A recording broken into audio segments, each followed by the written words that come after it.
So just after the pandemic breakdown in India from March 2020, we thought of what to do, because all our students from master's degree to PhD, all the students are all in the house and they have nothing to do and their mental health is going down every day. So on this backdrop, when there was a sudden rise in the corona and we don't have any clue how the disease is spreading, we have to stay inside the house. So I saw that students are feeling very bad. They are bogged down in the house and they don't know what to do in their life, in their career. So on that point, we thought of engaging the students, both the PhD as well as the master students, those who are doing dissertation work under my guidance. We thought of why not we read about this virus, SARS coronavirus 2, and we do something. And on that note, we have like 4 dissertation students and 7 to 8 PhD students. We started working whatever we can do, staying inside the house and following the COVID guidelines and staying inside the house. We started on doing things, and at the end of 1 year of hard work, we can now say that we are able to publish a book, which is a book related to coronavirus. So with that note, what I can say is that during this 1 year, all the students have worked hard, though inside the house, and then we can at least publish a book on COVID-19. So COVID-19 pandemic, a comprehensive understanding. It covers 14 chapters, and in these chapters we have like 18 authors, and in this book we actually dealt with the basics of SARS coronavirus 2, its mode of replication, and different comorbidity issues we have dealt with in this book. This book also covered some of the aspects of cytokine storms and relevant interleukins that are upregulated during this COVID-19. Then we have also dealt with different types of phytochemicals and how they can be used in the treatment or in the management of COVID-19. In this book, we also touched upon some of the drugs which are used actually for the viral diseases, for combating viral diseases, and doing in silico study, we tried to find out which would be a better drug in future for combating this disease. Apart from that, we have done many in silico studies, thereby having an idea of multi-epitope vaccination strategy against SARS coronavirus 2. And we have also looked upon different types of phytochemicals, from algae to fungi to different aspects in combating the disease. Not only that, there are authors those who have touched upon the mental health of people during this COVID-19 period, how their mental health deteriorate over time and with different age groups. And there is also chapter which deals on the effect of COVID-19 on aquaculture sector. So this is actually a book covering mainly biology and also some of the aspects of the society, like the mental health of people and also the aquaculture sector for people. And so I believe that this book, which has 14 chapters, would be a very good book for the readers, and they will love it, I guess. And if they love it and they read it and get something out of this book, then it would be a good effort from all these authors. On behalf of all the authors, I will expect that this book will be read by many readers throughout the globe, and they will come up of good suggestions so that we can have very good idea and we can implement those in the coming versions to come. And on this note, I will thank all the authors for their 1 year hard work in publishing this book. Okay, thank you everyone.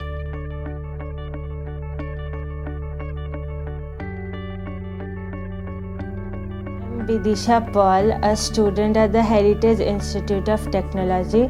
I am pursuing computer science engineering with specialization in data science. I am the author of Chapter 2, which deals with cytokine storm in COVID-19 patients. Hello, I am Devrupa Hajra, working as a research scholar in the Laboratory of Cell and Molecular Biology under the guidance of Professor Shantanu Paul. I have authored the third chapter, Crosstalk between COVID-19 and comorbidities, along with my guide, Professor Shantanu Paul, in the book COVID-19 Pandemic, A Comprehensive Understanding. In the current scenario of COVID-19 pandemic, there is ongoing research in order to find the reasons and cure behind the high rates of fatalities in the incidence of association of SARS-CoV-2 virus with comorbid conditions. Comorbidities or comorbid conditions is a medical situation in which there is the simultaneous occurrence of two or more diseases in an individual. In this chapter, we have talked about the principles and the underlying mechanisms and the interlinkings between COVID-19 and comorbid conditions. Comorbid conditions, the commonly known comorbid conditions such as diabetes, cancer, cardiovascular diseases, asthma, they make an individual susceptible to externalities such as infections. Hence, people with already existing comorbidities are very much susceptible to COVID-19 pandemic. There is also increased chance of fatalities in such cases. In this chapter, we have also included all the medical and scientific research carried on since the date of first incidence of COVID-19 pandemic in Wuhan city, Wuhan province of China. Last but not the least, I would like to thank all of you who have taken out their time to read this book and this chapter. I hope that this book and this chapter will prove to be a valuable resource for not only the medical community and the scientific community, but also to a person who wishes to find answers to these questions. Thank you. Hello everyone, I am Nivedita Pine. I am a research scholar working under the supervision of Professor Shantanu Paul at the Laboratory of Cell and Molecular Biology, Department of Botany, CU. This COVID-19 viral pandemic has claimed many lives, and we have seen doctors and researchers working tirelessly to find a solution to this epidemic against humankind. Now, as a researcher, it was my duty to contribute to this fight against SARS-CoV-2 virus. With this agenda in mind, I have authored the fourth chapter of the book COVID-19 Pandemic, A Comprehensive Understanding.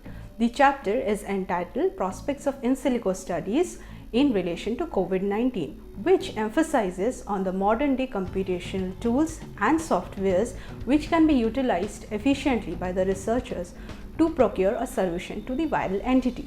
Now, these technological tools and softwares are different and advanced over the traditional method of drug development, as they save time, they are cost friendly, as well as have higher efficacies. So these technology tools and softwares can be utilized by them to find the solution. Therefore, this chapter highlights the prospects and opportunities of the tools and technologies in silico biology, to again with a special reference to COVID-19. Hello everyone, my name is Shrija Mukherjee. I have completed my post-graduation from University of Calcutta. I have worked in the Laboratory of Cell and Molecular Biology under the guidance of Professor Shantanu Paul, and I am the author of Chapter 5, which is entitled as A New Insight to Medicinal Chemistry, Repurposing of Drugs Against SARS-CoV-2. So in this computational analysis, I have done molecular docking and molecular dynamic simulation in order to identify an effective drug compound, and the drug compound I have identified is fluticasone, which is known as Flovate in the commercial name, and this drug has been proved to be very effective against the wild type virus and as well as the mutant virus, because as we know that the mutations keep occurring as a due course of evolution. So it is very important to find such drugs that will work against the normal or wild type strains as well as the mutant strains. Hello everyone, my name is Shrimoy Chatterjee. I have completed my Masters from the Department of Botany, University of Calcutta, and have also worked in the Laboratory of Cell and Molecular Biology under the supervision of Professor Shantanu Paul. And my book chapter number 6, entitled In Silico Screening of Phytochemicals to Combat COVID-19, mainly focuses on the different antiviral compounds such as curcumin, resveratrol and luteolin and their efficacy against the several receptor proteins of COVID-19. And the several in silico computational screening techniques have been utilized to develop this anti-COVID drug. So, the docking results have indicated that luteolin shows the best binding affinities against all the receptor proteins of COVID-19. Therefore, it's been a gesture from my part to help all the researchers who are now engaged to find a potential therapeutic drug against COVID-19 and save the whole world from this pandemic situation. Thank you so much. Hello everyone, my name is Arunna Pal. I am the author of chapter number 7 entitled as Searching a Possible Way of Vaccine Development Against Deadly RNA Viruses, Keeping SARS-CoV-2 in Front. This is also a part of my dissertation work which I have done under the supervision of Professor Dr. Shantanu Paul in the Laboratory of Cell and Molecular Biology. In this chapter, I presented a list of RNA viruses with and without a vaccine with special emphasis on SARS-CoV-2. Due to high mutation rate and genetic instability, it is often difficult to find a suitable vaccine for them. So I have focused on multi-epitope vaccine development utilizing immunoinformatics and in silico technique, as this type of vaccine development has successfully overcome all the drawbacks of traditional vaccine development, and it is a much less time consuming and cost effective approach. Thank you so much. Hello everyone, myself Anirban Choni, working as a Senior Research Fellow under the guidance of Professor Shantanu Paul at the Department of Botany, University of Calcutta. I am the author of the 8th chapter of this book, Barberine as a Potential Therapeutic Biomolecule for the Treatment of COVID-19. Barberine is an isoquinoline alkaloid. It has been reported that barberine shows a broad spectrum antiviral properties.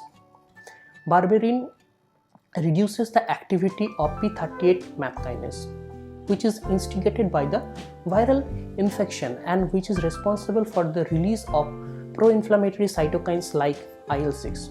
It has also been reported that barberine also reduces the activity of NF-kappa B pathway, which is also been developed upon viral infection, and this NF-kappa B pathway ultimately leads to the proliferation of the cytokine storms, and these cytokine storms is the most responsible for the most health deteriorating symptom development for the patients infected with COVID-19 viruses. Hence, barberine may be tapped as a potential therapeutic biomolecule for the treatment of COVID-19 because it is reported that it is showing a broad spectrum antiviral property in a multi-directional pathway. So I hope that it may be tapped as a potential therapeutic biomolecule. Thank you.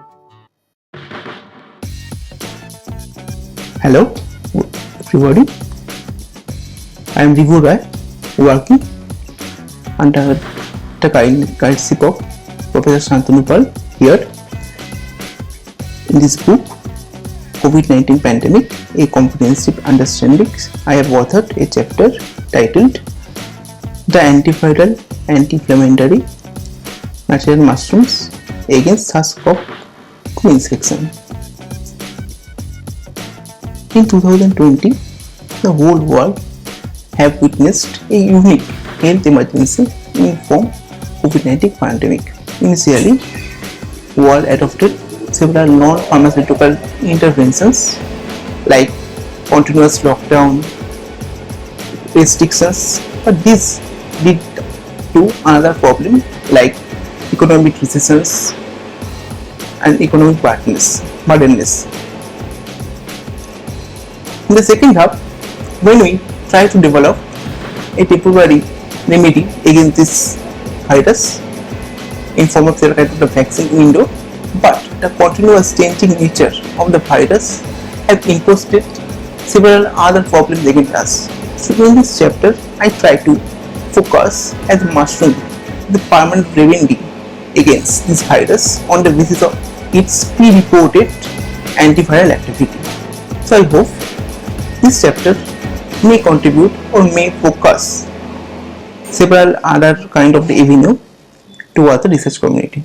Thank you. Hello everyone, I am Ankita Mridha. I have submitted my PhD thesis under the supervision of Professor Shantanu Pal sir. I am one of the author of this book. My topic of book chapter is entitled as Algae as the Potential Treasure of COVID-19 Treatment. As we all know, COVID became a serious disease throughout the world and we need effective antiviral agent to combat the dreaded disease. Thus, we have studied various micro and macroalgal components like polysaccharides, lectins and several others from which scientists have found antiviral agents. We have postulated some disease-killing pathways. Therefore, these research can help to find out more bioactive compounds against the novel coronavirus. I hope you will find it interesting to go through it. Thank you. Hi, I'm Shapurja Shaha, a CSIR fellow currently working under the supervision of Professor Shantanu Pal in Cell and Molecular Biology Laboratory, Department of Botany, University of Calcutta. During this painful pandemic situation, I felt there is a need to bring light on the immunoboosting properties of different Indian herbs and spices. Therefore, I have written a chapter entitled Plant Metabolites as an Alternative to Synthetic Drugs and a Hope for COVID-19 with special emphasis on Indian herbs and spices in the book COVID-19 Pandemic, A Comprehensive Understanding. Thank you. Hello everyone, my name is Devadrita Paul and as a part of my master's dissertation under the esteemed supervision of Professor Shantanu Pal, I have authored a book chapter, that is chapter 12, Insights into the Plausible Mechanism of 2-deoxy-D-glucose drug in mitigating the SARS-CoV-2 virus. So in this research work, I tried to investigate the possible mechanism of action of this drug. For this, I have docked the 2-DG drug with 4 different coronaviral targets, namely the papain-like protease, the main protease, the RNA-dependent RNA polymerase complex of the SARS-CoV-2 virus and the ACE2 receptor. Now the results indicated that the 2-DG drug shows strongest binding affinity with the RDRP complex of the SARS-CoV-2. Hence, from this we can conclude that the 2-DG drug inhibits the viral replication, thus preventing infection. Thank you.